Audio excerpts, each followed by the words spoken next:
Alors bonjour tout le monde, bienvenue à cette séance régulière du comité exécutif. Nous sommes mercredi le 29 avril, 8h30. Bien sûr, comme c'est l'usage depuis quelques semaines, nous sommes en ce moment à huis clos.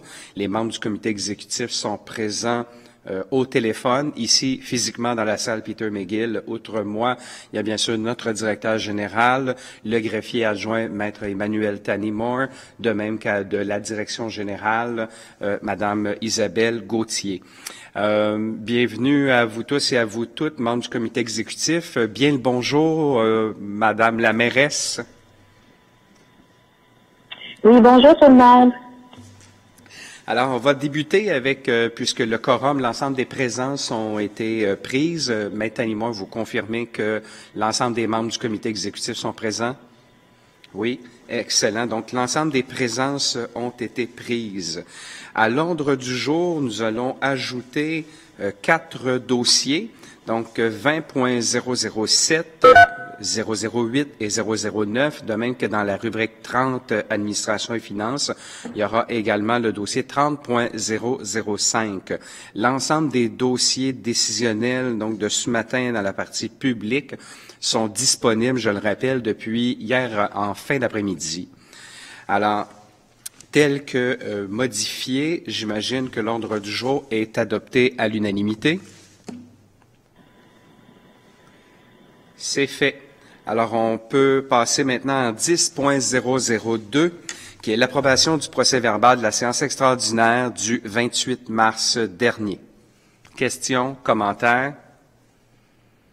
C'est adopté. 10.003, la séance ordinaire du 1er avril dernier. Adopté. La séance extraordinaire en 10.004 du 3 avril. Adopté. 10.005, la séance régulière du 8 avril. Adopté. 10.006, la séance extraordinaire du 13 avril. Adopté. 10.007, la séance régulière du 15 avril dernier. Adopté. Ce sera suivi de celle du lendemain, extraordinaire. Et de 10.009, celle du 21 avril dernier, extraordinaire. C'est adopté. Alors, l'ensemble des procès-verbaux sont approuvés tels quels. En 20 maintenant, affaires contractuelles. En 20.001, c'est un contrat à Siemens Canada Limité pour la fourniture, le remplacement et le reconditionnement d'équipements électriques de l'usine de Pointe-Claire. C'est un total de 468 000 arrondis. C'est adopté. En 20.003, c'est un soutien financier qui totalise 474 971 à 36 organismes pour la présente année pour 38 projets dans le cadre du programme Montréal interculturel 2020 et de l'entente que nous avons avec le Midi. Oui, Madame Magda Popianou, responsable notamment de la culture. Merci, Monsieur le Président, et bon matin à tous les Montréalais et les Montréalais qui ont le plaisir de nous écouter ce matin. Donc, ça me fait grand plaisir et je suis très fière de vous annoncer qu'on continue de soutenir tous les OBNL qui se sont donnés à mes cœurs dans ce magnifique programme, le programme Montréal interculturel. Donc, l'objectif général du programme, c'est de favoriser le sentiment d'appartenance à la collectivité diversifiée de Montréal, tout en encourageant les relations interculturelles au sein de la population montréalaise. Et plus particulièrement, le programme vise à sensibiliser la population de Montréal à la diversité ethnoculturelle, à créer des conditions favorables au développement des relations interculturelles, tout en créant les opportunités dans le dialogue interculturel. Ce programme existe depuis 2013, mais nous avons travaillé très fort, surtout en 2018 et en 2019, afin de créer une nouvelle mouture qui peut mieux répondre aux besoins du milieu. D'ailleurs, les besoins sont grandissants. Seulement cette année, on a reçu 90 demandes de soutien et on a retenu 38 projets.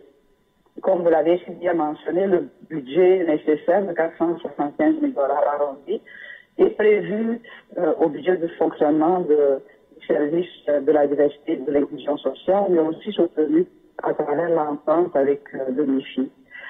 Dans la situation de crise en cours, vous comprenez, les projets ont été déposés avant le début de la crise, mais nous avons prévu des ajustements qui peuvent être faits et adaptés à la situation particulière que nous on vit afin de répondre aux besoins des gens qui sont touchés, mais surtout des gens qui sont touchés, qui proviennent de la diversité culturelle. Merci beaucoup, Monsieur le Président. Merci beaucoup, Madame la vice-présidente. Alors, c'est adopté. En 20.004, j'imagine que c'est un dossier dont M. Ouellet voudra nous parler. C'est un soutien financier d'un petit peu plus que 86 000 $ au regroupement des écoquartiers pour la patrouille bleue.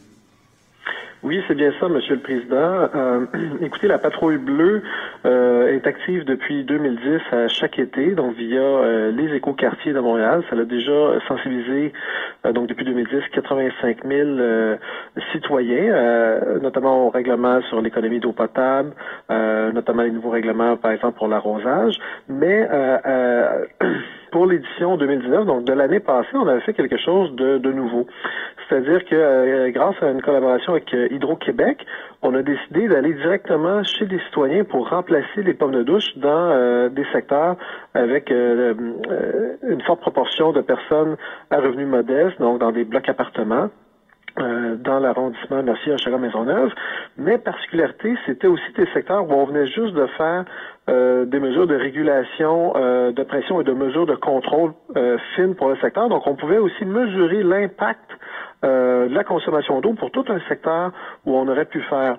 Et ce qui était vraiment intéressant, c'est que non seulement on a permis à ces citoyens-là d'économiser de l'eau potable et aussi de l'argent, parce que bon, dans les douches avec l'eau chaude, on estime que c'est facilement 60 $ d'économie annuelle pour chacun des appartements. Mais on a trouvé aussi énormément de nouvelles de statistiques intéressantes, malheureusement tristes. Là. On a constaté que 39% des robinets de bain présentaient des fuites et la moitié de celles qui avaient des fuites, c'était vraiment des fuites en continu. Et étant donné le vaste pourcentage de logements à Montréal, si ce portrait-là d'un quartier se reflète sur l'ensemble des logements des blocs appartements, ça pourrait venir expliquer pourquoi la consommation d'eau potable à Montréal est plus élevée que la moyenne canadienne et parce qu'il y a toujours des écarts qu'on n'est pas capable d'expliquer même avec le bassin industriel plus important à Montréal ou encore les taux de fuite dans nos réseaux qu'on essaie de beaucoup réduire ces dernières années. Il restait encore un différentiel et ça pourrait s'expliquer par le non-entretien et les fuites constatées sur les robinetteries, notamment des salles de bain, particulièrement au niveau des blocs appartements. Et pour 2020, on va continuer à remplacer des pommes de douche, donc en partenariat avec Hydro-Québec, mais on va aussi faire quelque chose, encore une fois, de nouveau.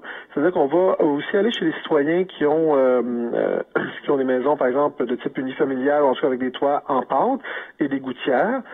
Et on va réorienter pour eux la gouttière pour éviter finalement que ça aille directement à l'égout ou encore dans leur entrée de garage qui pourrait contribuer à une auto-inondation en cas de pluie intense, pour essayer de voir justement quel est le coût de faire ça, parce que quand il y a des pluies intenses, si toutes les gouttières s'en vont directement vers la rue, ben ça fait que le réseau local déborde et ce qui peut amener des conséquences beaucoup plus graves, comme les refoulements d'égouts ou encore les inondations aux endroits où il y a des points bas.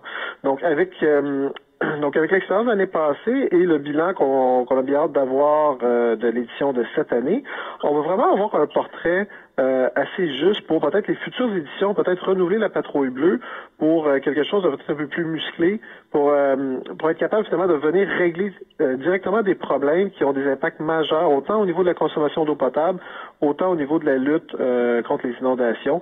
Donc, on a bien hâte à l'édition 2020. Ben, effectivement, vous nous donnez hâte, Monsieur Ouellet. Alors, 20.004, c'est adopté. Alors, 20006, c'est un soutien financier non récurrent qui totalise 547 875 $ à différents organismes et c'est dans le cadre d'un appel à projet Accélérer l'entrepreneuriat. C'est adopté.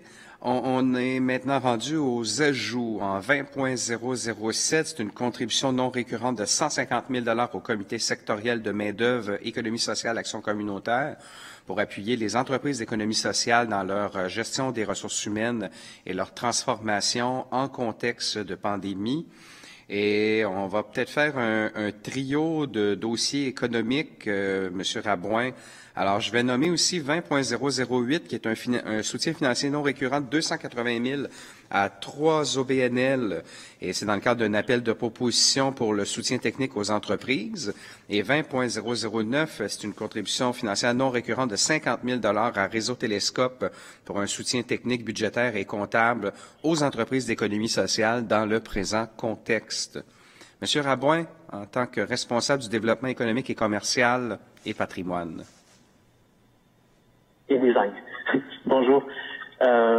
Donc oui, on a plusieurs points aujourd'hui de mesures de soutien aux entreprises. Vous savez, on est dans un contexte très particulier. On a eu des annonces hier de réouverture progressive de certains secteurs, mais les entreprises sont en difficulté. On veut les aider à passer à travers la crise. Donc le 20.07, c'est une contribution au comité sectoriel de la main-d'œuvre en économie sociale et action communautaire, vraiment sur la question de la gestion des ressources humaines dans le contexte de la COVID et de la transformation des organisations. Plusieurs entreprises d'économie sociale doivent revoir leur modèle d'affaires, s'ajuster, etc. Donc, là, il y a vraiment un soutien important.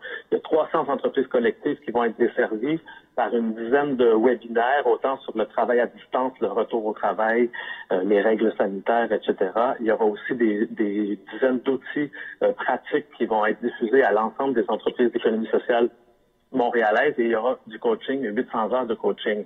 Donc, c'est le 20.07.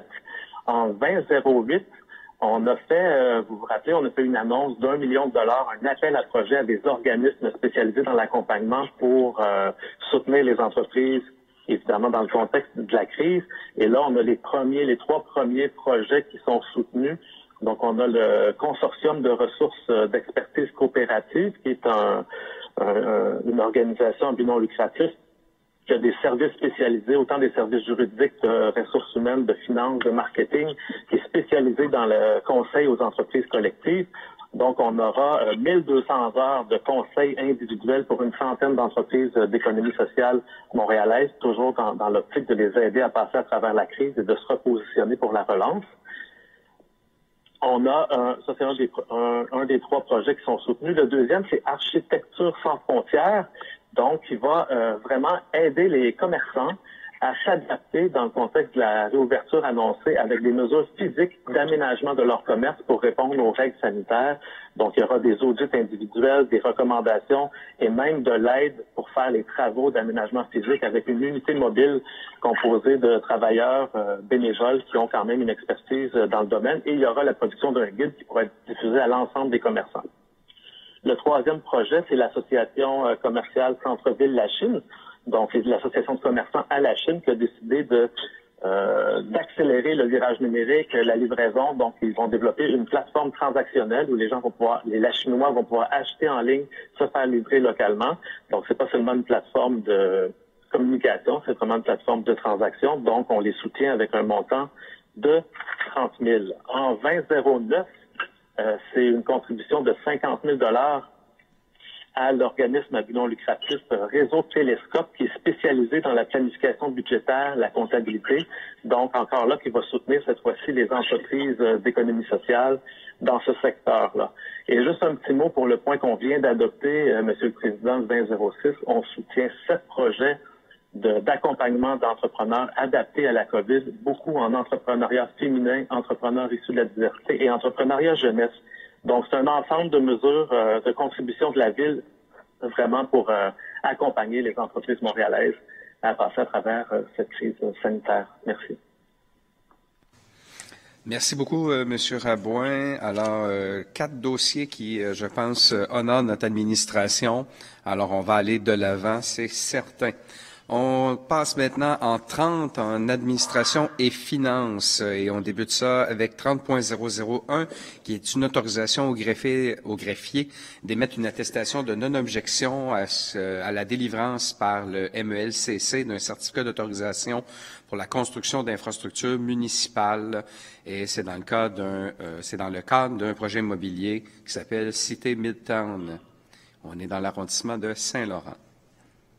C'est adopté. En 30.003, c'est autorisé une dépense de 846,85 taxes incluses pour les frais d'annulation du déplacement de M. Baudry qui devait aller à l'Urban Future Global Conference à Lisbonne du 30 mars au 4 avril. Alors, on comprendra que malheureusement, il ne peut y aller, ou heureusement pour sa santé, il n'ira pas. Mais on doit malheureusement payer les frais pareils et c'est pas parce qu'on n'a pas essayé. Alors, 30.003. C'est adopté. 30.005, ça a été un ajout, donc le sommaire est quand même disponible depuis hier. On va recommander donc au comité exécutif d'autoriser Bixi Montréal à reporter d'un mois le dépôt de ses états financiers 2019. C'est adopté. On passe maintenant aux aspects réglementaires avec 40.001 où on approuve la conformité au schéma d'aménagement et de développement de l'agglomération de Montréal, le règlement de la ville de Beaconsfield qui modifie le règlement de zonage 720. C'est adopté en 40.002, c'est dédicté en vertu de l'article 119 du règlement sur les tarifs, l'ordonnance qui permet l'abonnement gratuit de 30 jours consécutifs au service Bixi. Ça, c'est jusqu'au 15 mai prochain pour le personnel de la santé et des services sociaux du secteur public de Montréal. C'est adopté. On va maintenant en 60 à la rubrique des dépôts, donc pour des informations. En 60.001, on va prendre connaissance du rapport sur les mains levées qui couvre la période le premier trimestre de 2020 et qui accorde aux fonctionnaires de niveau A du SGPI, donc ces différentes décisions. C'est fait. Et en 60.002, on va prendre acte du rapport sur les décisions déléguées qui concernent la conclusion de contrats relatifs à l'allocation ou d'aliénation d'immeubles pour l'ensemble du mois de mars. C'est aussi au SGPI. Parfait. Alors, on a fait le tour des points à l'ordre du jour. Alors, Madame la mairesse, est-ce que vous voulez ajouter quelques mots ce matin? Oui, merci beaucoup, Monsieur le Président. Je prends la parole. Allez-y, la parole vous est donnée, bien sûr. Merci beaucoup. Alors, à cette fin de comité exécutif, je tenais à revenir sur quelques messages que j'ai partagés hier lors d'une conférence de presse. Tout d'abord, je voulais revenir sur la situation à Montréal-Nord parce qu'on sait que la situation est préoccupante là-bas. Le nombre de cas en lien avec la COVID, bien sûr, le chiffre est somme toute très élevé. Même chose également, en fait, on voit qu'il y a certains endroits qui sont plus chauds. Donc, Montréal-Nord, l'arrondissement également de Rivière-des-Prairies, Pointe-aux-Trembles. Et on regarde également autour dans Villers-Saint-Michel, par extension, plus particulièrement dans le quartier Saint-Michel. Alors, la santé publique, bien sûr, regarde la situation de très près. Il y a plusieurs hypothèses qui ont été mises de l'avant qui expliqueraient pourquoi la contamination communautaire, est plus élevée dans ces coins-là. Je suis satisfaite que la santé publique décide de faire d'approfondir la situation pour vraiment mieux cibler. Comme je disais, il y a des hypothèses qui ont été mises, mais il faut vraiment comprendre ce qui se passe, ce qui s'est passé, mais aussi ce qui se passe pour les prochains jours, prochaines semaines.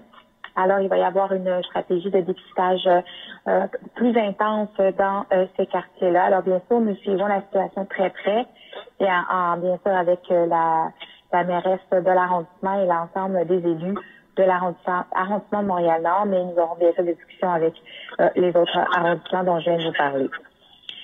Sinon, toujours en lien avec la COVID, je voulais rappeler qu'hier, on a partagé à quoi allait ressembler Montréal en ouvrant certains secteurs d'activité au mois de mai et les écoles, évidemment. Et j'en ai profité pour parler du couvre-visage qui est un outil supplémentaire à avoir avec soi. Je pense que dans un contexte où, malgré toute la bonne volonté du monde, il est très difficile de conserver le 2 mètres de distance en tout temps dans les lieux publics, que ce soit à l'extérieur quand on va faire ses courses essentielles, ou encore si on va prendre notre petit bol d'air, surtout dans les quartiers très denses. J'invite la population à avoir un couvre-visage. Je le disais hier, mais sur le site du gouvernement du Québec, vous pourrez trouver des 2 modèles, un avec couture et un sans couture pour les gens qui ont aucune qualité de couturière comme moi. En tout cas, là, moi, je suis dans cette catégorie-là. Alors, n'hésitez pas à aller voir de quoi il s'agit. Et bien sûr, le couvre-visage ne remplace pas l'interdiction de se rassembler. C'est pas parce qu'on porte un couvre-visage qu'on peut être en plusieurs à la fois. C'est plutôt, on y va par étapes et surtout, on tente de garder notre 2 mètres, mais on porte un couvre-visage si cela est impossible. Bien sûr, nous allons aussi la situation de l'ouverture de certains secteurs d'activité économique et des écoles de très près. La Ville se prépare, bien sûr, et est un partenaire avec la santé publique. Alors, on réfléchit, bien sûr, à comment nous devrons faciliter les déplacements, autant des petits et des grands qui reprendront le chemin de l'école ou encore de leur milieu de travail. Finalement, je voulais ici prendre le temps de vous parler de la situation du 1er juillet. Depuis janvier dernier, avant même la crise de la COVID, nous avons mis en place nous avons augmenté les effectifs dans notre service d'aide qui est en partenariat avec l'OMHM. Mais évidemment, avec la crise de la COVID, il est possible qu'il y ait plus de ménages qui se retrouvent dans une situation stressante ou difficile le 1er juillet. Alors, j'invite toute la population à communiquer avec le 311, celles et ceux qui sont inquiets, qui n'ont peut-être pas trouvé de logement, que leur logement n'est pas prêt, si c'était une construction privée. Donc, n'hésitez pas à faire le 311. Et à ce sujet, on a décidé de mettre en place une table des partenaires qui va impliquer bien sûr des représentants des locataires, les propriétaires et les partenaires gouvernementaux. Je pense bien sûr à la SHQ, la Régie du logement et la SCHL, qui sont vraiment des partenaires qui ont à cœur bien sûr le bien-être de la population. Alors, on va mettre nos expertises ensemble, puis on veut trouver des solutions pour soutenir les familles, les Montréalais, Montréalaises qui pourraient se retrouver sur le trottoir, en tout cas dans une situation difficile le 1er juillet. Mes collègues Craig Sauvé et Robert Baudry seront d'ailleurs sur ce comité qui commence cet après-midi même. Alors, je nous invite bien sûr à encore une fois, celles et ceux qui ont des craintes à communiquer avec le 311 et nous vous donnerons bien sûr des informations à cet effet. Toujours au niveau de l'habitation, je tenais ici rapidement à rappeler que toutes les mesures qui ont été mises en place dans les HLM depuis le début de la crise, je l'ai répété à quelques reprises, mais les HLM de prime abord sont une responsabilité de Québec, mais pour nous, c'était important à Montréal de prendre nos responsabilités, ou du moins de porter main forte, quel que soit le niveau d'implication dans ces projets-là, parce qu'au final, ce sont des Montréalais, Montréalaises qui habitent le territoire. Alors, on constate qu'on est là pour aider. Alors, depuis que nous avons mis en place différentes mesures, entre autres de surveillance, aider les HLM à coordonner les équipes de surveillance également, d'installer des nettoyants. Il y a 800 litres de gel hydroalcoolique qui ont été distribués. On a près de 50 000 masques également qui ont été distribués. Alors, définitivement, on est là pour aider, comme dans l'ensemble des domaines, qu'ils soient sous notre responsabilité ou non. Je le rappelle, pour nous, ce sont des Montréalais, Montréalaises qui habitent sur le territoire et on est heureux de pouvoir porter main forte aux différents efforts des différents paliers et des différentes équipes également. Et d'ailleurs, je remercie toute la Ville de Montréal, les fonctionnaires, l'École bleue, l'École blanc et tout le monde, en fait, qui font un travail remarquable de la maison ou sur le terrain. Dernier petit élément, je souhaite rappeler que parlant des équipes, que le 1er mai, les panneaux l'alternance des interdictions sur nos rues locales sera effectif. Et bien sûr, c'est dans le but de commencer à nettoyer les rues locales. Nous avions décidé de prendre un mois, de reculer l'échéance du 1er avril pour permettre aux gens de respecter le confinement décrété par le gouvernement du Québec, mais avec la réouverture partielle, mais surtout dans l'importance également de nettoyer les rues. Le grand ménage du printemps sur les rues locales commencera à partir du 1er mai avec le retour des interdictions de se stationner selon l'alternance. Alors, sur ce, je nous souhaite une très belle semaine et puis on se reparle la semaine prochaine. Merci. Merci beaucoup, Madame la mairesse.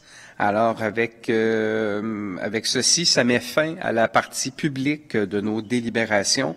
Les membres du comité exécutif, bien sûr, doivent rester en ligne puisque certaines choses doivent se poursuivre. Mais pour vous, à la maison ou ailleurs où vous nous écoutez, ce sera un rendez-vous la semaine prochaine à 8h30. Merci beaucoup. Passez une excellente journée malgré tout. Et on suit les consignes, bien sûr, comme on n'arrête pas de le dire et il faut se le rappeler tout le temps. Merci beaucoup tout le monde. Bonne journée.